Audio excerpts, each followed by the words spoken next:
How can you use psychology to write better characters? Break it down with an LMHC who loves to write.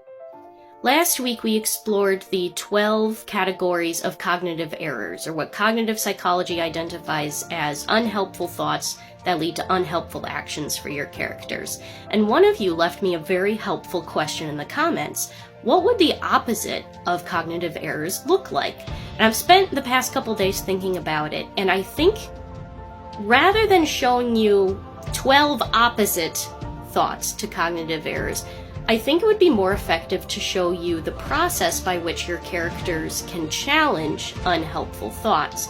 Because the honest truth is, changing thoughts doesn't necessarily mean going over to the exact opposite thought.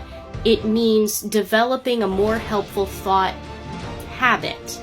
So, today we're going to learn about the Socratic Questioning Method, and I'm going to break it down for you. Alright, there are 4 main steps to this process, and I'm going to use this example character to break down what this could look like in your writing. So this is my, I'm going to say, elf archer, who's going out into the world for the first time, and he has grown up with this thought and belief that all people should act civilized the way that high elves do, and if they don't act civilized like high elves do, they should try to conform to their idea of civilization. So I'm referencing the should thoughts from our cognitive errors video. Recently, this thought has needed to be challenged because he is going on an adventure with a dwarf cleric that has no interest in conforming to his culture, and they need to get along for the sake of the story. So what evidence is in favor of Elf Archer's should thought? Well, the elves that he lives with and that do conform to his society tend to be, in his experience at least, very educated, knowledgeable, and sophisticated people that he enjoys being around, and they tend to live good lives.